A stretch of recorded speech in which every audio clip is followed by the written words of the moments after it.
All righty. Welcome everyone to the final day of programming for National Blind Sports Week presented by Healthy Vision Association. We're so grateful that you guys have chosen to spend your Friday morning or afternoon with us here. So this morning/afternoon, we have an exciting session from national level blind soccer coaches Katie Atkinson and Tim Taylor. Katie works at the City of Columbus, Ohio's Recreation and Parks Department as a therapeutic recreation specialist and is the head coach of Ohio Blind Soccer. And Tim works at the Maryland School for the Blind as an adapted health and PE teacher, as well as the school's head soccer coach. So while these two are presenting, if you're joining us on Zoom, please feel free to pose any questions to them in the chat or in the Q&A section. Or if you are able to join us on Facebook Live, please pose any questions for them in the Facebook comments, and we will try to get to all of them at the end of the presentation. So without further ado, we are thrilled to be able to introduce Katie and Tim. Hello, everyone. My name is Tim Taylor, as I've been introduced, and welcome to our presentation. And I'll let Katie do her introduction too. Yeah, hi. I am Katie Atkinson and just excited. We have so many people here from all over. We're excited to talk with you about blind soccer or five-a-side and give you some more information. So. Awesome. So let me present my screen here for everyone so you can see it, and we'll describe what's on the screen too. There we go. So this is our title screen. It says United States Association of Blind Athletes, five-a-side soccer presentation. Tim, I don't think we can see your share. Yeah. You cannot see it. Maybe, oh, because I didn't click share. I'm sorry, everyone. I clicked present, but I didn't click share. Let me share screen.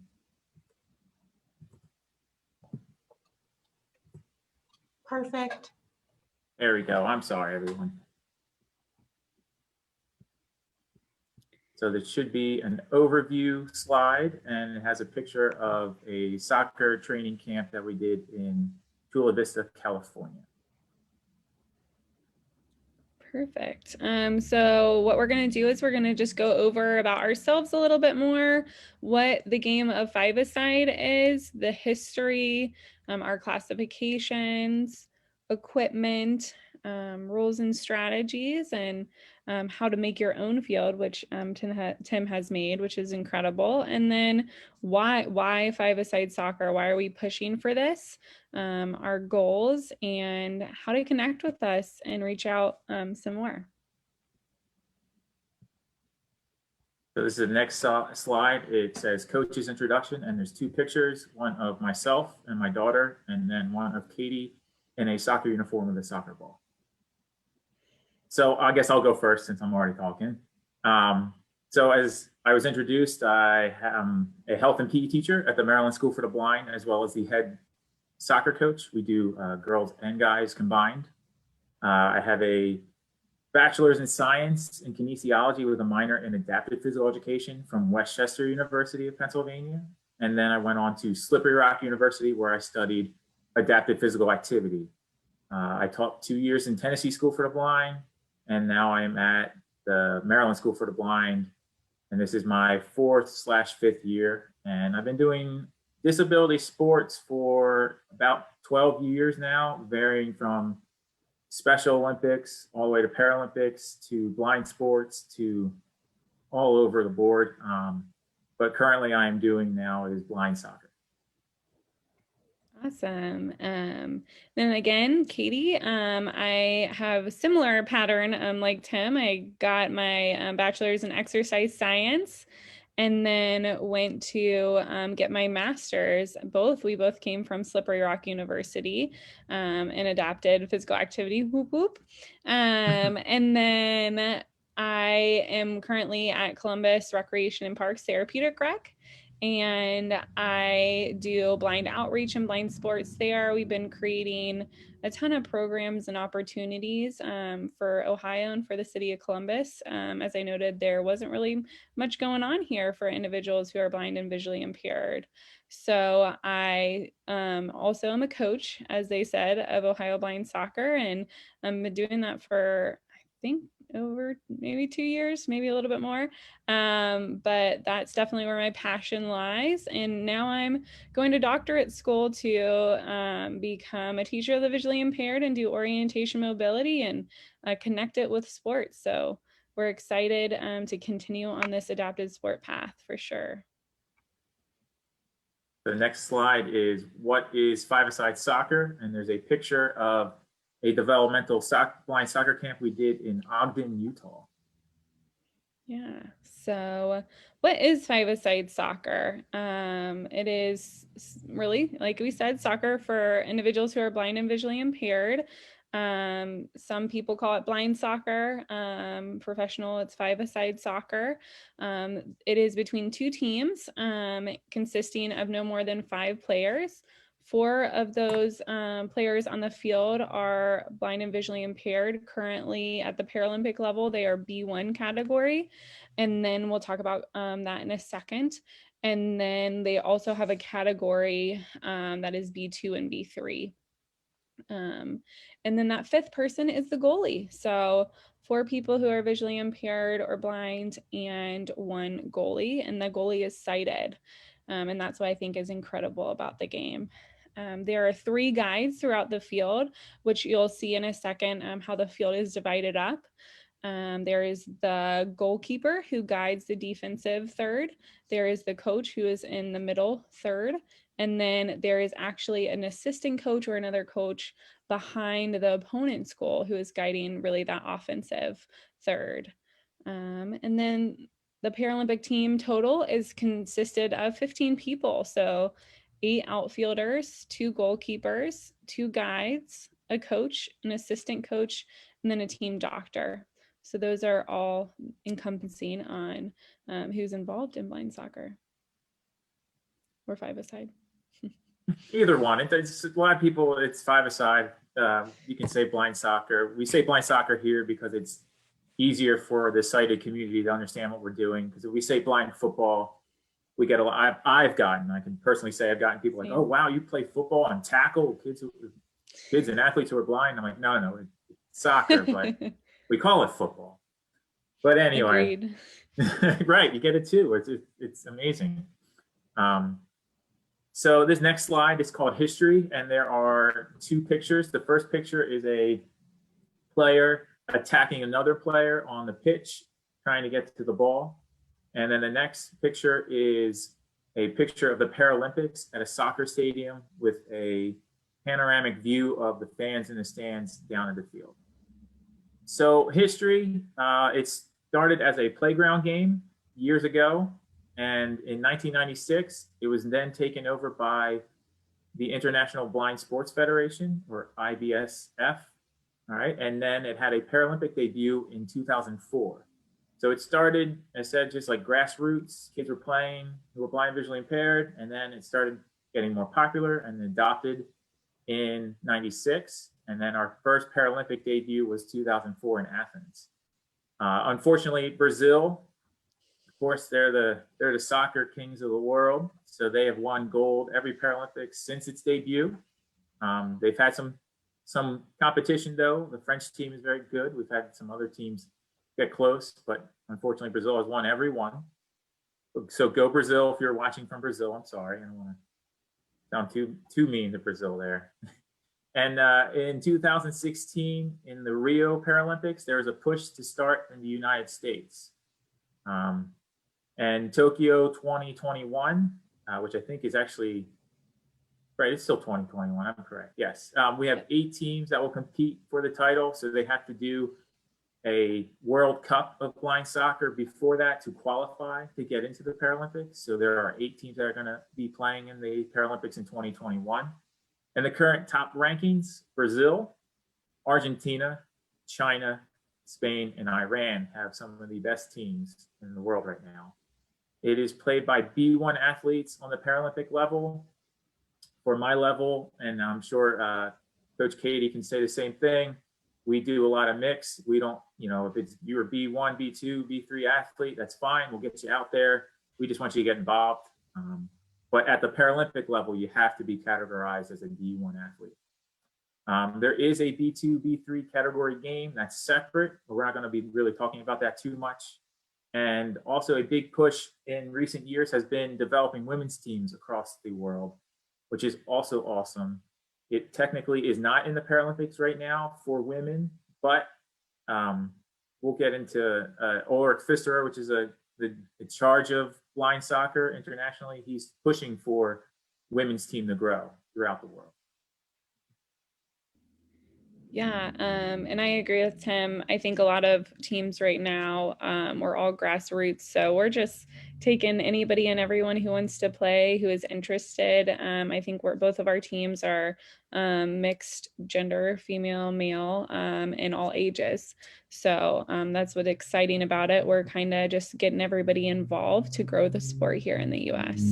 So when he was talking about classifications, there are 4 technical classifications. I know blind soccer really focuses on the B1, 2, and 3, but B1, as we talked about on that Paralympic level, is no light perception in either eye, an ability to recognize the shape of the hand or distance. B2 is the ability to recognize that shape of the hand and visual acuity of 20/600. And then B3 is visual acuity from above 20/600 to visual acuity of 2200, or a visual field of less than 20 degrees. And then B4 is just even above that. So you see, as the numbers grow, so does the sight in some ways with the classifications. And that's very similar in all of the classifications for Paralympics. So what we're seeing right now is, again, that Paralympic B1 level. That's where we're trying to find athletes to grow that game right now for 2028 with the Paralympics. So the description of the slide said classifications, and there were 2 pictures. The first one was a penalty kick, and there's 3 defenders and a person kicking the ball, offensive player. And then the second picture is of a person dribbling away from a defender. Thank you, Tim. No problem. Hey, we all help each other, right? It doesn't matter. All right, so the next slide is called equipment. So I have pictures up here of 3 different types of blind soccer balls and 3 types of eye shades. The cool thing is I have a soccer ball right here. And this is a Handy Life Sport soccer ball. This is endorsed by the International Association. All right. And they can run from $50, and there are some cheaper ones, but these ones are $50. And the cool thing with our ball, which I'll describe, which we haven't gotten to yet, but our ball is really different and unique in a blind sport, because if you play beep baseball, that ball beeps the whole time. Beep kickball, same thing. It beeps the whole time. This is similar to a goal ball. So it only really makes noise unless it moves. So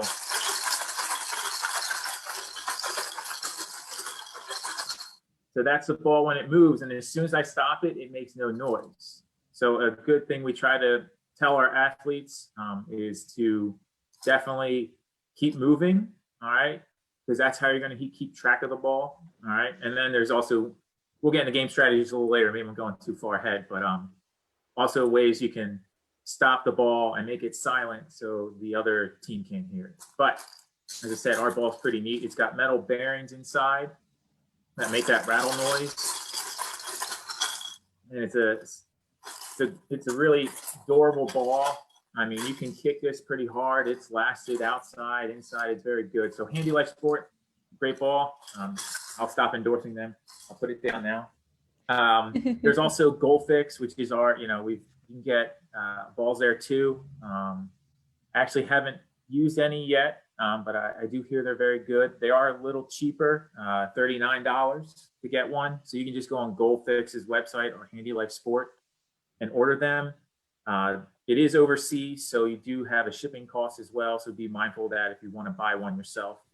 And then there's Meguiarra, which is a Spanish company, and I've had trouble with them, but you can order them as well. It's a not as well manufactured ball, but I would go if you want the top of the line. Handy Life Sport is definitely top of the line, and then GoalFix, and then you go with Meguiarra. And then for our sport, just like a lot of our blind sports, we have eye shades. So I also brought a pair of eye shades myself here. All right, the new ones now, you can buy them at Handy Life Sport or GoalFix. This is GoalFix, actually, a pair. And the new pair now has full-on blackout with padding on the side, and there's a nose piece to help somewhat protect the nose. All right. And Handy Life Sport, it says $35, and GoalFix can run anywhere from $37 to $70. All right. And then, of course, you add shipping in there too. But those are some of the main equipment you're going to need if you want to start playing blind soccer. You're going to need a ball, and you're going to need eye shades. And I recommend those GoalFix eye shades, especially with the nose piece. A lot of individuals get run into, right? It's part of the game. It's physical. So having that nose piece really does help athletes. I do not have one currently, but that is on the to-do list. So the next slide is called eye patching. So, and it has 3 different pictures. It says step 1, step 2, step 3. And it is the process of how to, if we were doing an international competition or playing a competition with another team, this is what you would have to do as a coach or as an athlete to prepare to play the game. So the first one is put an eye patch on the eye. This is very similar to goal ball. When you get into the final rounds of goal ball, I know we do this as well. Put an eye patch on. Step 2 is you put tape around it to keep the eye patch on. And then you put a piece of gauze on top of that eye patch and tape, and then you tape that down. And the last step, there's a picture as well of the GoalFix eye shades, and then you put those on top. So B1 is almost total vision loss, but to make it fair for everyone, no light perception or anything. That's why we do the eye patching and the eye shades as well. For my athletes, I work with a lot of youth. If you're working with youth, they might be scared to put on eye shades or even the eye patch, which is fine. If you have eye shades, give it to them, let them look at it, explore it, put it on. Even adults may have trouble. They might be a little scared. I haven't ran in an open field blind before. I mean, I have a visual impairment, but that, kind of scares me.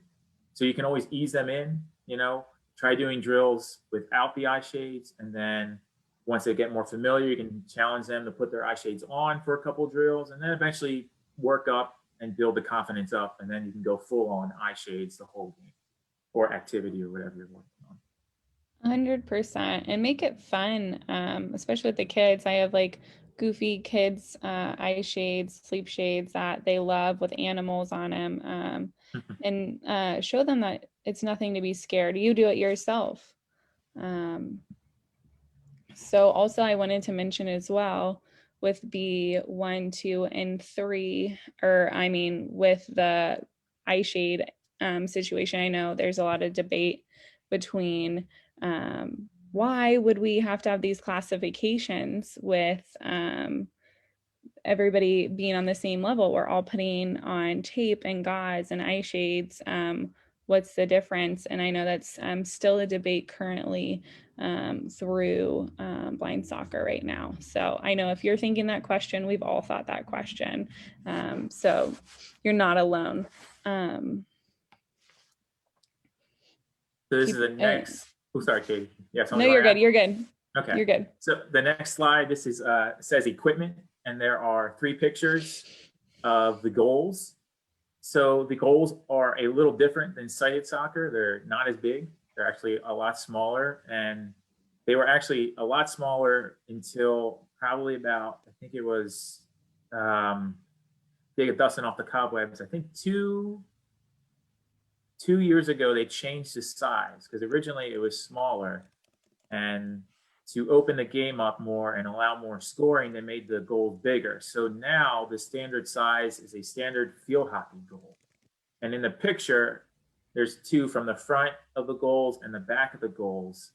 And it shows the difference of size compared to the old goal and to the new goal. So if you have, a field hockey field or court, those are the size for the goals that you need to use. You can also go online and find the actual specific measurements of the goals on the International's website. And then there's also inexpensive goals, which you can buy, at Dick's Sporting Goods, or I'm trying to think of other sport, Modell's, if you have a Modell's by you, or online, different websites. And as long as you get it close to the size, that's fine. If you don't have goals, use 2 cones. Whatever you have, that's the whole point. Is, we're all starting new. We might not have all the money in the world. You might be by yourself. That's fine. Just put 2 cones out, and go from there. Anything you want to add to that, Coach? Yeah, I was gonna say I personally don't have the correct sized goals. I use portable goals currently, and if anybody's interested, I can put that link either in the chat and things of that nature. And they are bigger, but they're portable. So I do not have a field. Tim has a field at his school, and so I have to be very portable wherever I go. So if you're ever interested in that, let me know, because it can be difficult if you do not have your own space to, what goal do I get? How do I move it? Even if you have the pop-up goals, as he said, that works as well. So the next slide is called the field, and there are, excuse me, a picture of the dimensions of the soccer field. Yeah, so with the field, it is a 40 meter by 20 meter field. So 40 meters is the length of the field and the width is 20 meters. And in the center of the field is a center circle and a midline. So it's splitting the field into half. And then, as we said before, the field is also split into 3 categories for the guides. So there's a dotted line on the field to really identify those guide areas. In the soccer pitch as well. Some things that I note, if you have ever played sided soccer before, the goalkeeper area is smaller than typical goalkeeper areas. It's only 2 meters, so they cannot go outside of that box. It's 2 meters by 5.82 meters.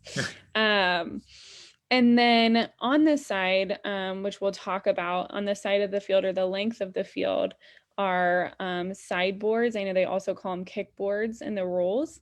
And they are actually angled, I don't want to say 45 degrees, but there's a slight angle to them outward away from the pitch. And that's just for orientation and being able to navigate your surroundings on that pitch. And then also there is an opening for substitutions on those kickboards for the athletes to come in and out. As we talked about the goals, and then there's a penalty area.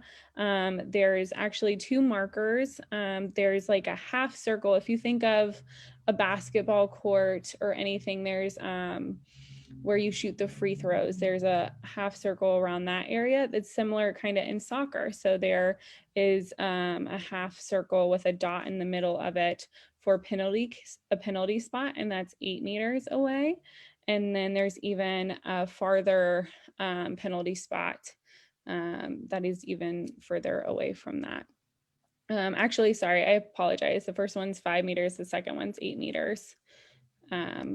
So there are a lot of lines. It is not raised like goal ball or anything. I think that's worth mentioning. That's what's a little bit different about the sport. That's why we have the sideboards, we have the guides for orientation, which is huge.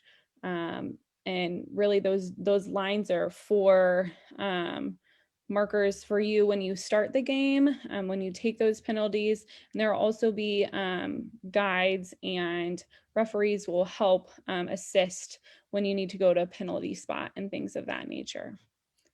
Tim, do you have anything? Yes. So I'm sorry. Sometimes I can be long worded. So if I'm being too long, just holler at me.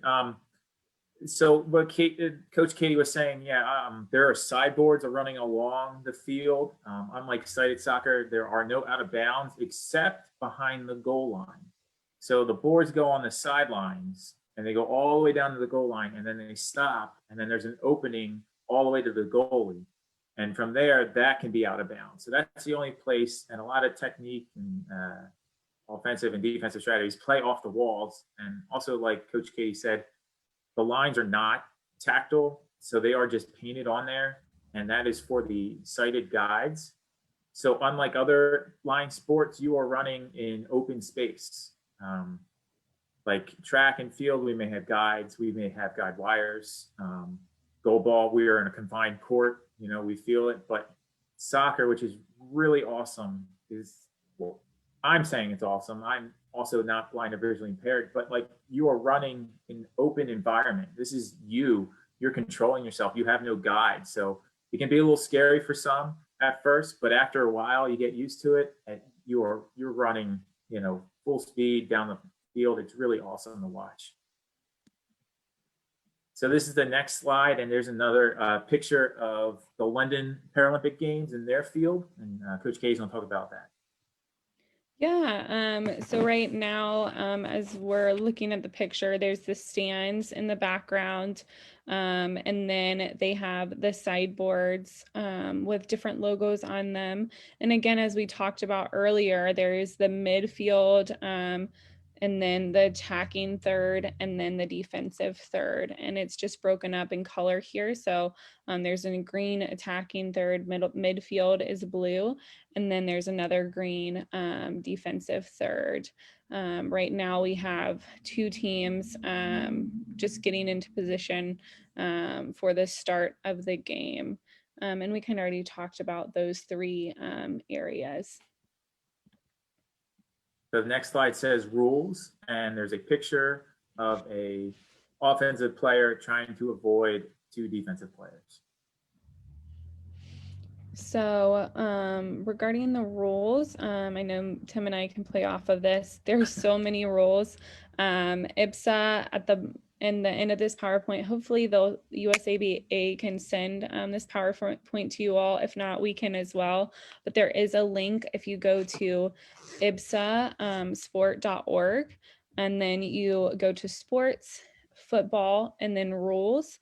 That is where you will find a PDF, a Word doc of all the rules for the sport. And it's very thorough. And they're actually working on, they were supposed to come up with new rules this year, and then they had to extend it due to COVID. So the new rules will be coming out in 2021. But there are two 20-minute halves with a 10-minute halftime.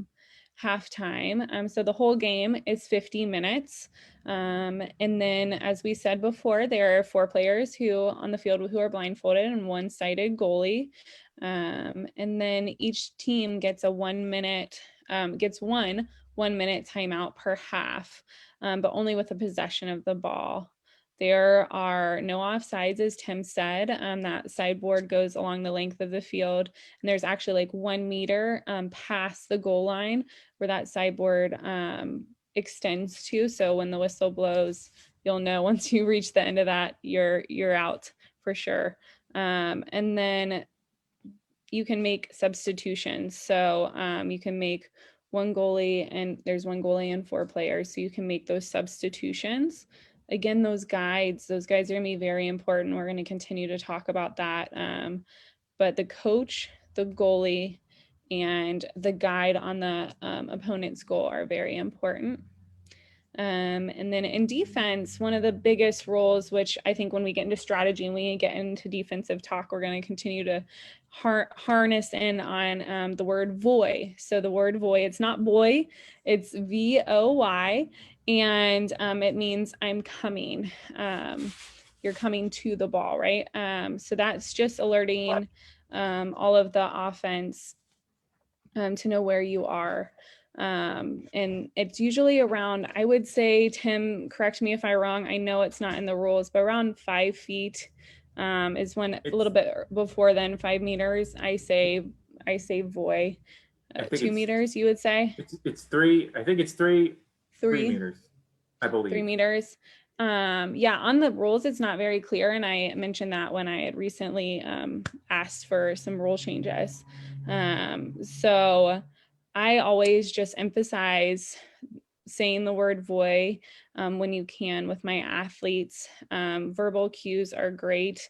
I know communication is huge in this game, and we're going to talk about that in offense and defense, but the words like go to are critical. Go to the ball, left, right, directional cues are huge. And you'll be working with that as an athlete and a coach. You guys are combining, figuring out your own lingo in collaboration to make it easiest for you to direct towards the ball, whether if you lose it or if another player loses it and you need assistance to figure out where that noise is coming from and if you should go towards that ball. So those verbal cues are huge. Communication is huge between your teammates as well. And that's something we work on constantly with our athletes. There's so many rules, we could keep going, but we will allow you to look over those. Again, it's ipsasport.org. You go to sports, football, and then rules, and you will find that there. And for any other clarifications or questions, feel free to reach out to Tim and I. Just to add on there, we keep talking about guides. So we didn't mention this before, but on the field, they said there is a goalie, of course, and they are cited. So they're ones who can talk to you. They can only talk to you in their area. So if you're on defense, they're the ones who can guide you. Players can talk to each other as well, but the goalie can only talk to you in their area. And then in the center of the field, that's why the lines are painted. Your coach talks to you in the midfield area and can guide you through the midfield area. And then the last one, we talk about a guide behind the goal. So the goals don't beep. There's no rattles in it. The goal behind the goal and goalie. Oh my goodness, Mr. Taylor. So yes, so behind the goalie and goal, there's a guide who is talking to you when you're on the offensive side. So you're attacking the goal, they're directing you where to go, and they can only stay behind the goal, right? They cannot move from that goal. So they're the ones communicating. So you really have to rely on those guides behind the goal that you're attacking, your center field coach, and then your goalie, and you got to work with them. So that's very important to help you transition from defense to offense to attacking, and also help you get through and maneuver throughout the defense and offense. The next slide says formations and tactics, and there is a picture from our Maryland camp of players trying to attack each other, with the offensive player with the ball and the defensive player attacking. The next slide is an offensive formation, and I will admit that I made this myself. So this is a kind of just a quick little word with a formation on there. So there are 5 triangles, which represent the defense. All right, so the goalie's in the goal, and then there are 3 defensive players. Then there are 3 squares. So the 3 squares represent the offensive formation. So the basic offensive formation that we do in blind soccer is we have 2 offensive players on the boards or towards the side of the field, and then we have an offensive player back towards the dotted line. So you work, you switch, you alternate, you go back and forth. Who has the ball? If you have to pass it back, if you have to pass it to the person on the side, you use the sideboard. And that's our basic offensive formation. So I have a video here. So I did load it. So let's see if I can get it working. That is always the trick. You all can still see my screen, can you? Right? Yes. All right, so, all right, well, I have the corner kick up. I don't know what happened to my offensive formation. So I will come back to the offensive formation. I apologize. I thought I had the video up. I guess it closed it on me. That's all right. But we'll go back to that offensive formation. But just the basic offensive formation is said is 3 players attacking the defense, 2 on the side, and 1 behind, just in case. The next slide is called the defensive formation. So this is a very basic defensive formation that is really effective. We call it the triangle defense. All right, so I'm gonna move myself down so I can see a little bit. There we go. So we have the defense. They are set up kind of like a triangle.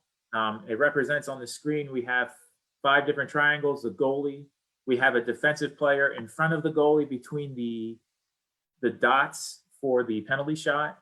And then you have a front person, and then you have 2 wings on the side. So you have 2 offensive players on the side of the field by the boards, a defensive player behind by the goalie, and then you have a front person in the front.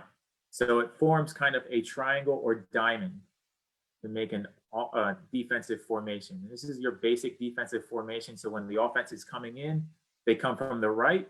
The person on the right side has it. If they come from the left person has it, and the middle person goes back and forth to help out each other. And then the back person by the goalie, of course, is our last defense.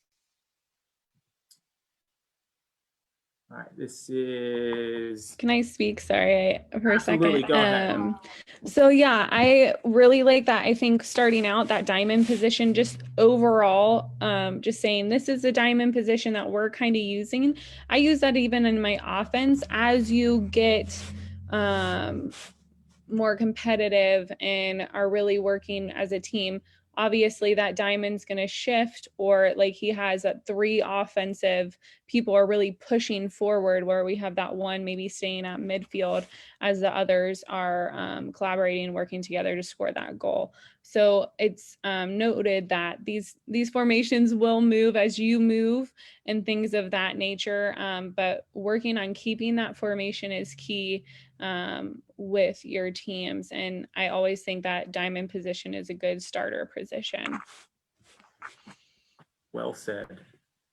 So the next slide says corner kick, and it has another diagram. So a corner kick is very similar to site soccer. The defense sets up in a wall formation. So there's 3 players by the goal. The goalie's in the goal, of course, and then you have 1 defensive player back towards the middle. And it starts with the offensive players. They start on the corner, and there are 2 of them. This is also how you start a game or a free kick, which we'll talk about later. So you have 2 offensive players standing. 1 player has the ball between their legs, and then another player has their foot on the ball.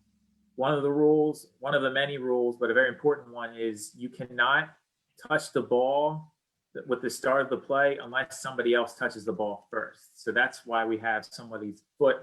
So if I have my ball, my hands, my foot on top of the ball, and it's between Coach Katie's legs, when the whistle blows, I'm going to let go, and she's going to take it. All right. So I'm going to show you a video. It's a little poor quality, so I do apologize. It's from some games, and the crowd can be a little noisy, which also is a factor because the crowd's supposed to be quiet, just like goal ball. And if they are not quiet, that can actually distract the players and cause a penalty. So this is a corner kick. In the picture, you have a goalie in goal. You have 2 defensive players making a wall. The offensive guide is behind the goal, and you have 2 players on the corner, 1 with the ball, with their foot on top of the ball, and the other player ready to attack on the sideboard.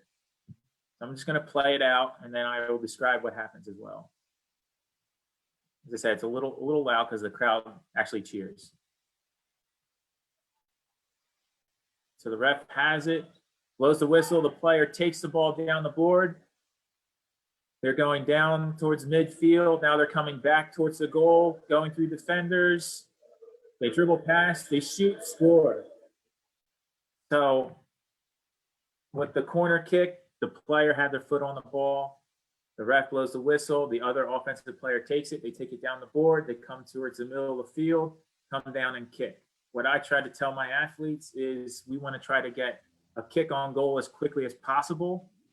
So unlike sighted soccer where you see them kick the ball into the air and they try to head it in the goal, we don't do heading of the soccer ball. If you ever feel one, it's very hard. So what we do is we try to dribble past the wall as quickly as possible and take that shot as quickly as possible. As I said in this video, the crowd did cheer, so it was a disputed goal. So it's something to be mindful if you're playing, or that your crowd also has to be silent. Here's my video for offensive formation too. If you all wanted to see this real quick, as I said, if I'm talking too fast or too slow, let me know. So this is an offensive formation.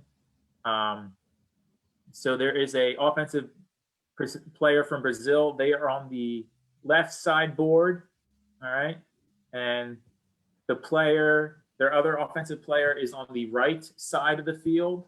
So there are two players attacking right now against 3 or 4 defenders. And then there's one which you can't see right now, which is back kind of by the midline. And they play off of each other. They play off the wall. And if they have to, they play it back, or they switch positions, going from middle to the side. So I stopped it here. There's a player on the side, a player on the other side, and a player in the middle. So we try to stick with 3 players attacking, just in case, because you don't want all 4 down there, because then if the ball is kicked down the other end, you're going to be running and chasing after it. So we want at least 1 person in the back to help. 100%. And I think what was awesome about what you're talking about, the offensive, as we watched that video, was that switching of players. That's another tactic that you can use. If you're in the center, the person from the right may be coming towards the center, and the person in the center moves to the right. It confuses that defense. So that's some good strategy there. So the next slide says creating a field. This is a picture of my school's soccer field in Maryland, in Baltimore, Maryland. And what we have is 2 soccer goals. And on the side, you can see the sideboards running down the length of the field. You can play on grass. You can play on the rules. It says concrete, and you can play on turf. So you play where you can play. Here's a close-up of the sideboards. As you can see, we use... Right now, this was actually gracefully made by my facilities department. They actually built this by hand, which is really awesome. Excuse me. Sorry about that.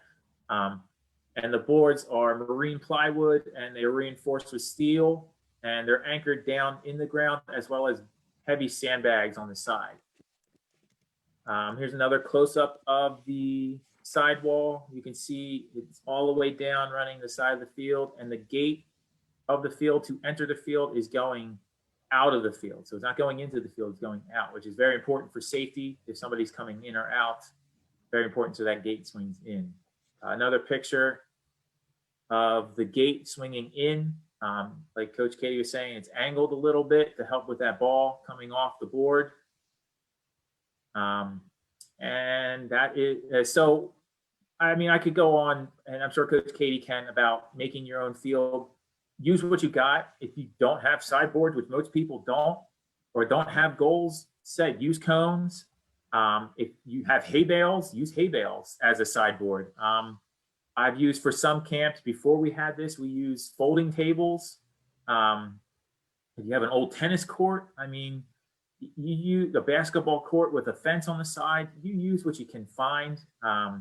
Because we don't, be honest, this actually cost my facility staff just over $10,000 to build by hand. You can buy them from Gold Fix, but that can cost up to $30,000.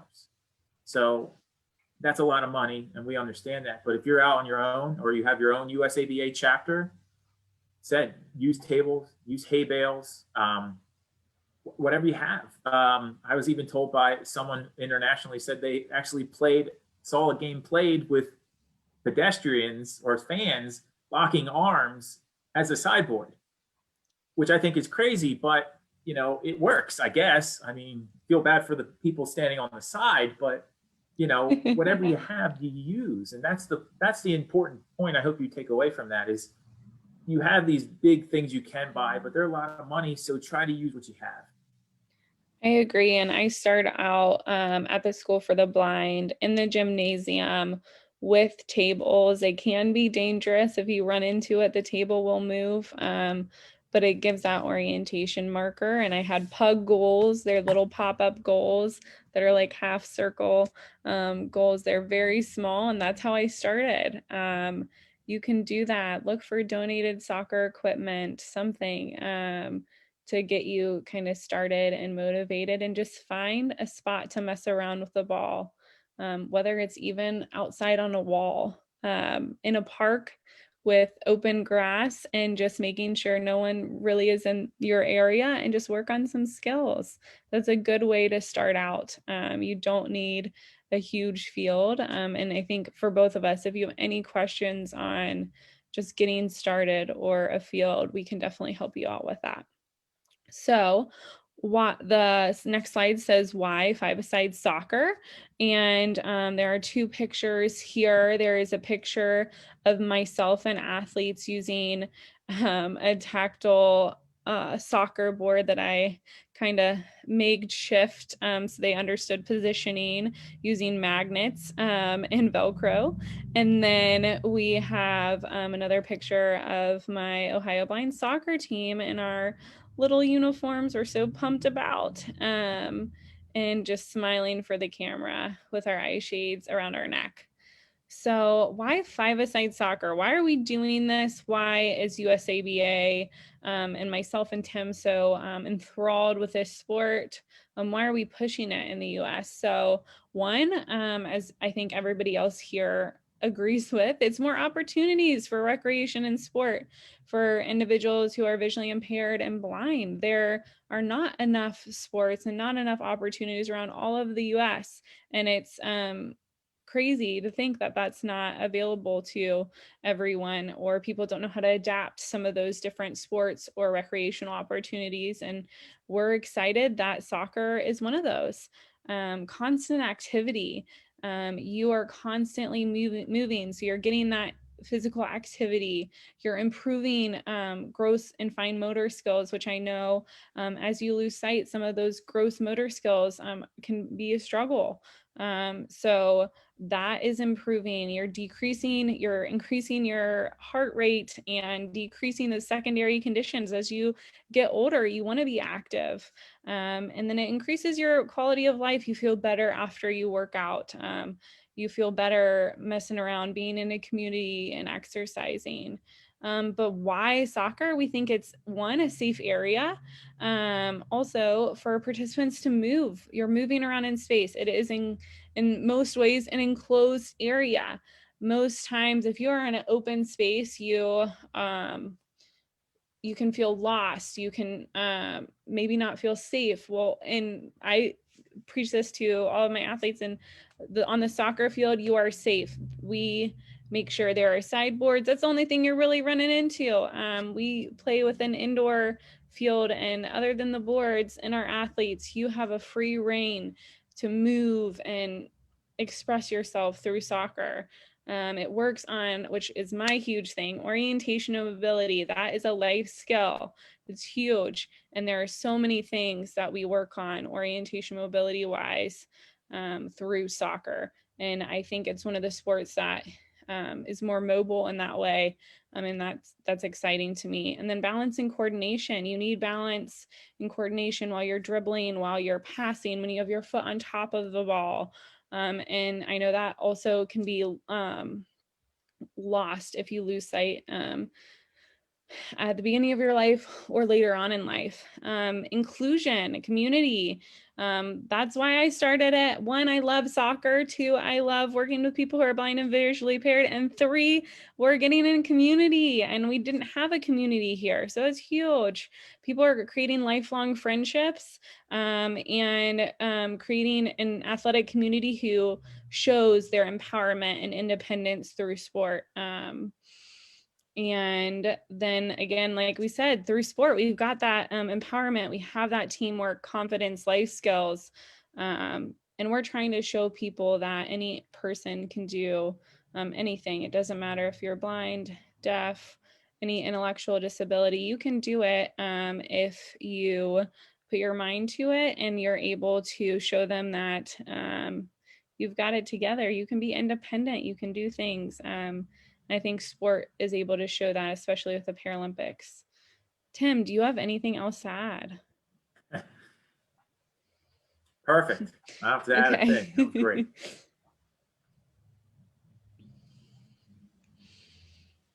So the next slide is, yeah. Sorry. Go for it. No, you're good. I this- was just like, go for it. This next slide says USABA and USA's goals, and it has 3 pictures. One of the Maryland soccer camp we did with a bunch of everyone taking a picture after the game with a background mural behind them. And then another picture of hands all together for if you're going to go 1, 2, 3, go team.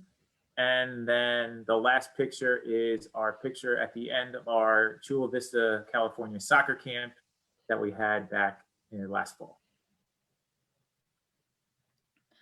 So some of our goals, and Tim, definitely feel free to pop in on this, to grow the sport throughout the US. We want it at the grassroots level, state by state, in schools, in any blind sports organizations, any organization that wants to bring in blind sports.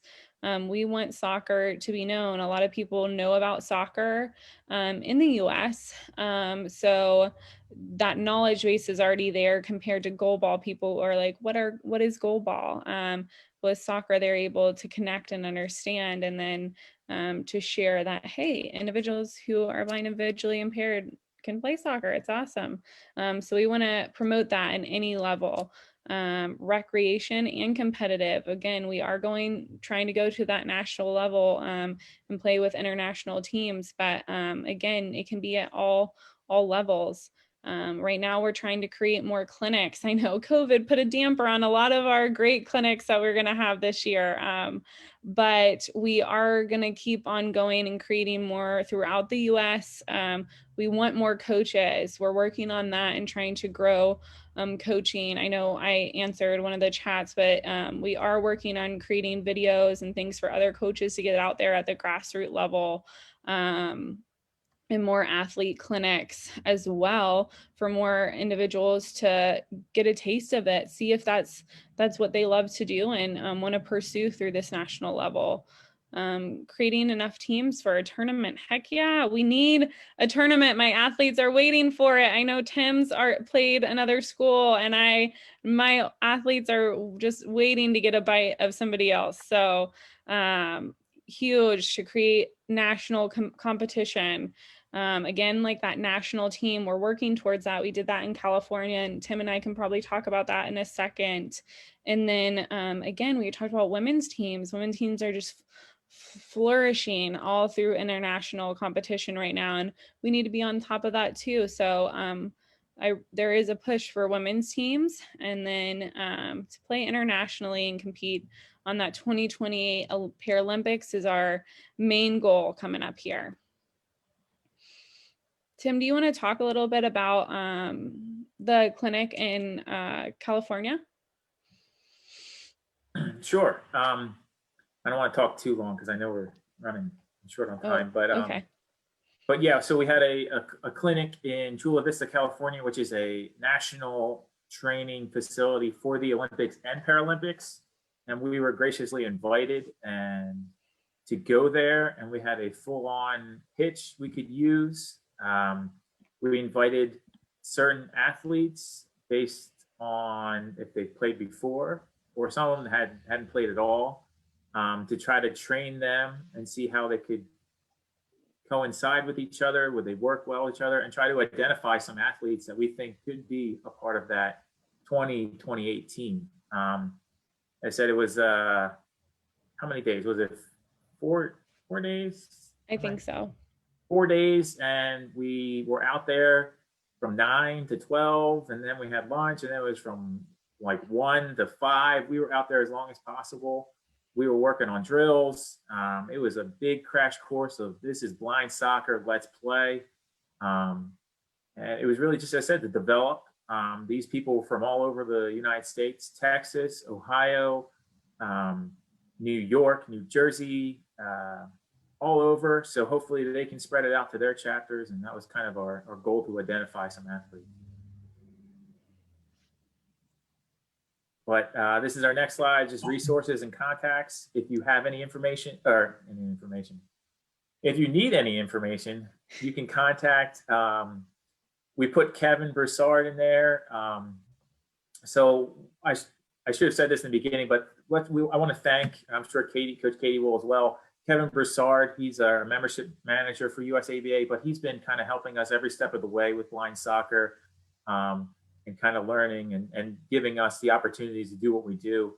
But you can reach him. You can always contact me. I have my email, my cell in there, and I'm sure USABA, I don't mind them sharing that with you. And then Coach Katie's information there as well for email and numbers. So I guess we'll open it up to questions. Let me stop presenting so Ms. Kat can do her thing. And I know, Kat, there is some questions in the chat I wasn't able to answer. Absolutely. We have a lot of questions coming in, which is a great thing. I want to take some of the, I would say, more pressing questions first. So the first question is there an approved standard design in construction for those sideboards that you talked about, Tim?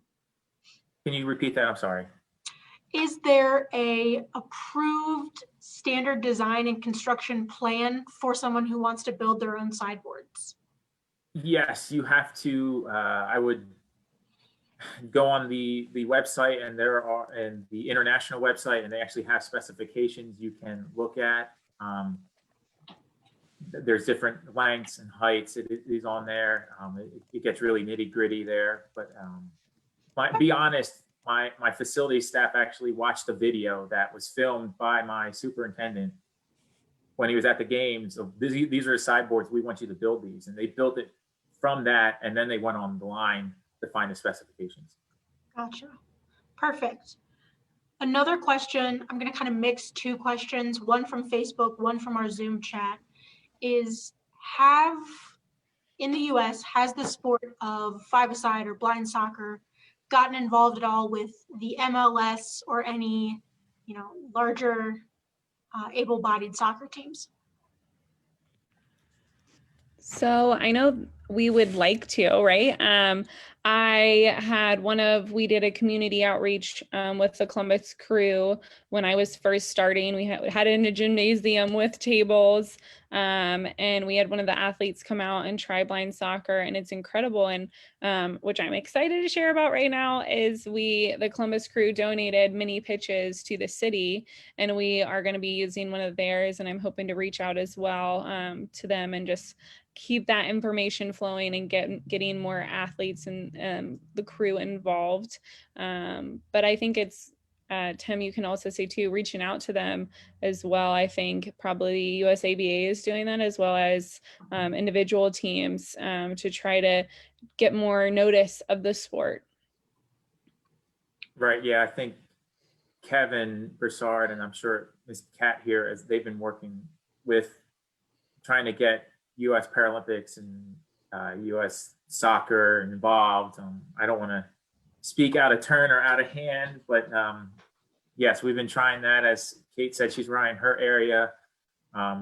We do not have a professional soccer team in Baltimore, but we do have an indoor team, and the Baltimore Blast. So I want to try to reach out to them a little more to try to get involved.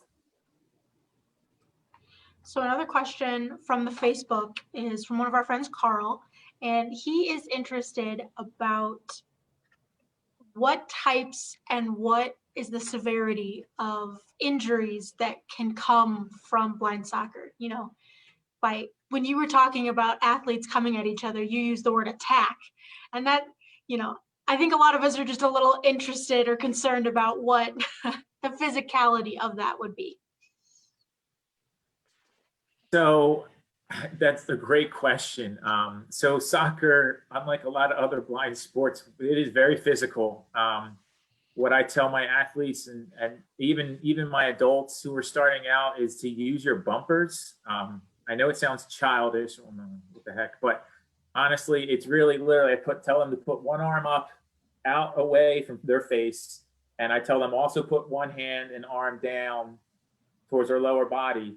So when you are going and you are attacking that ball and you're running full force, if you do collide, you're going to hopefully collide hands first. But when you get more advanced, a lot of athletes don't do that. So some common injuries are head injuries, sometimes hit in the face, a lot of hit in the face, normal soccer injuries.